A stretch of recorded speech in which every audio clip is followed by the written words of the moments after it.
Zidane Danny, Electro Ninja here, and welcome back to Electro Ninja's Lab. In today's video, we are going to be discussing My Hero Academia School Briefs, Volume 4. This is the last volume of School Briefs as of right now, and honestly, I don't expect there to be another one until maybe the end of the year when season 5 starts up for for normal My Hero Academia. And that'll be over in Japan, with next year being when volume 5 comes out over here in America. But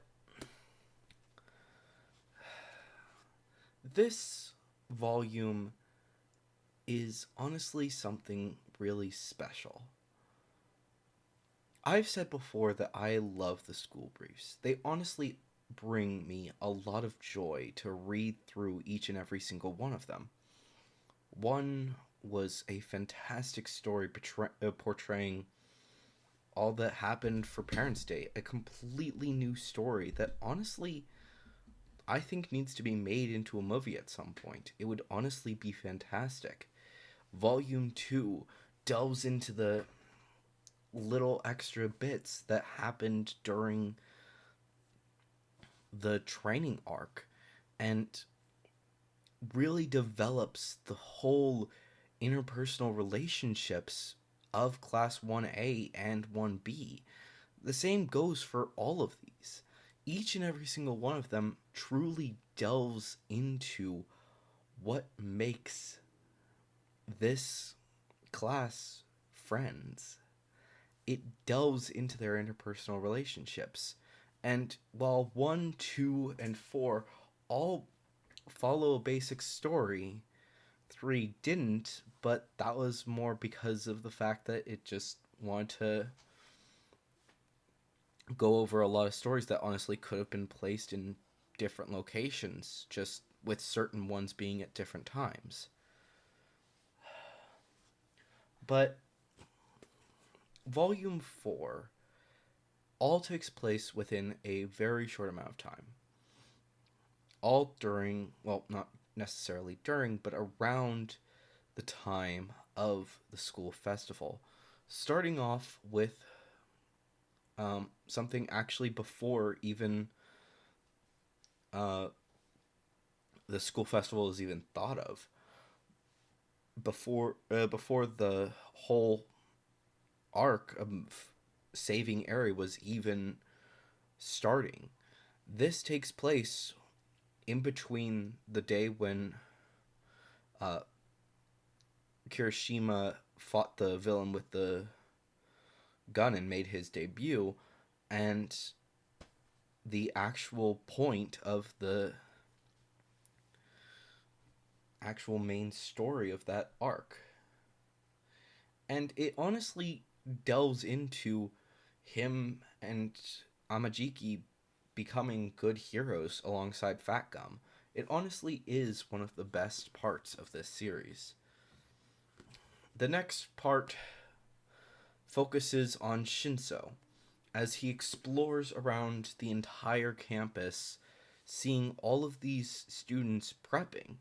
It's nice to see the whole situation of the prep from another person's perspective, especially someone who is going to be a much bigger role in the future. And seeing Shinso show up honestly really filled me with a lot of joy. Him seeing these people around him, his future classmates in the hero course, seeing how they go about their daily lives, or rather just focusing on the festival, makes him excited to finally be able to transfer into the hero course. And it gives me a lot of hope to see what they will be doing with that whole story. And it's also an amazing thing to see that Deku and the others are honestly going to be some of the best friends that Shinso will ever have. He is just walking by and he hears them talking about the sports festival. And instead of treating him like his power could be villainous, they're talking about ways that his power can be used for good. And they see how much Shinso wants to be a hero. Part 3 is really special. It focuses on the play and that happened during the festival, the play that 1B put on. And it's honestly one of the best works that I've ever seen. You know how they say it's a completely original work, and you just, when you are reading the title of it, you're just like, there's no freaking way that this is an original work. Stop lying to us. It's just to poke fun at it or whatever. No, it actually is a completely original work with only little bits and pieces used that are similar. They're not even exactly similar. When you read this, you actually realize that the whole point of it is basically to show that these kids are nerds and they want to express their love for these shows and movies and books and whatever, so they name characters after them. That is the point of it, and it's honestly one of the greatest plays that you can read. I honestly would want to see it actually be made into a full-length play where you actually get to watch them perform this. This one, I would actually want to see them make this into a movie so that we can see the actual play in all of its glory, because it honestly was an amazing piece.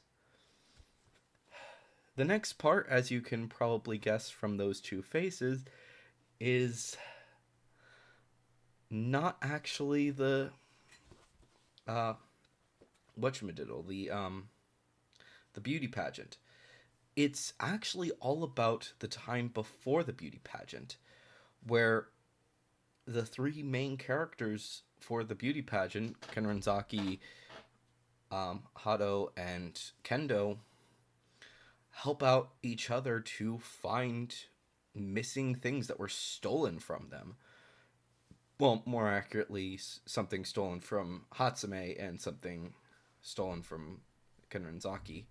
Um, but it's honestly a heartwarming thing because most of the time when dealing with beauty pageants in any media, they focus on how these things are often filled with sabotage and stuff like that.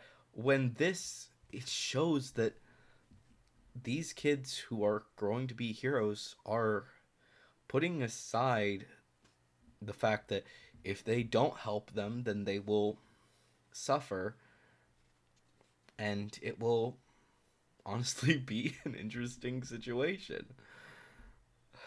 There's a lot to it, and it really is something awesome. You can probably guess what the fifth chapter is. Focusing on the actual festival and all of Class 1A as they go around celebrating the festival. The moments with Eri are heartwarming and really make you smile as you're watching this, or rather reading it. You get to see how much fun these characters get to have just being friends and eating snacks, going on rides, and helping each other to make this day the best it can possibly be. Making snacks to help out a fellow classmate. These things are honestly heartwarming. and it's why I love School Briefs.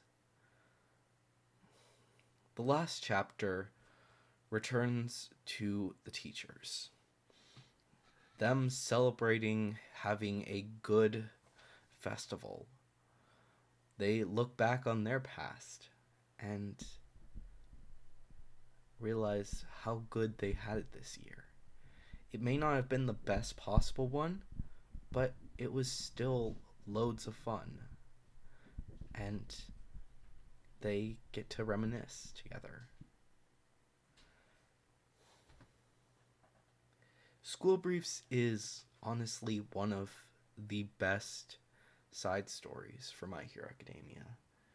And honestly, I can't wait for the next volume to come out so I can review it and talk about it again. I have theories about what is to come for School Briefs. And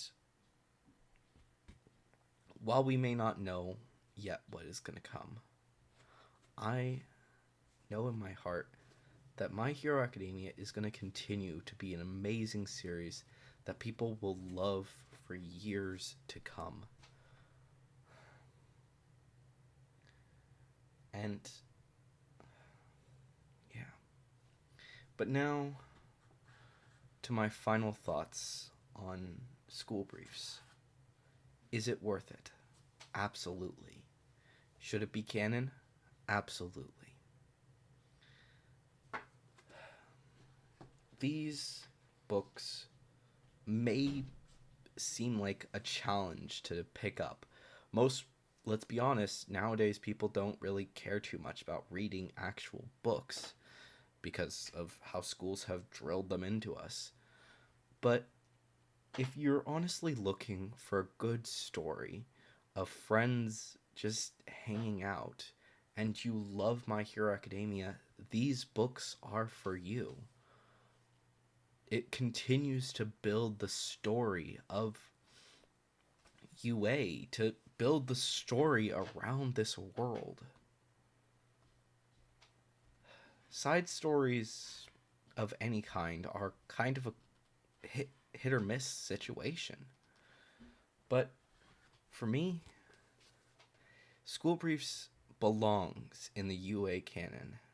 And I honestly believe that from this point on, people should continue to read the School Briefs. Pick them up if you find them. And since we're in a bit of a chaotic time with a lot more free time than many of us wish, picking up School Briefs and sitting down to read them honestly would be a great choice to make right now. If you are new to this series, honestly, I do suggest picking them up. They are available on multiple ordering services, so if you're looking for a good book, or good book series, I should say, definitely think about picking them up. Anri Yoshi did a fantastic job in writing this, and working with Koki Horikoshi was definitely the best option that they picked. But anyways, guys, hopefully you've enjoyed this video. Let me know down in the comments below what you guys think of School Briefs. Of course, if you have any theories about My Hero Academia, Miraculous, or anything else, make sure to also put them down in the comments below. And make sure to have the hashtag theory review somewhere in your comment if you are leaving a theory. And if you like this video, then please leave a like. Of course, if you are new, please subscribe and ring that notification bell. And if you want to support the channel even more, then go ahead and head down to the description and check out the links down there. The top 3 are help us financially, and the rest are my social medias, except for the bottom one being my email. But anyways, guys, I've been Electro Ninja, and I'll see you guys next time. But on.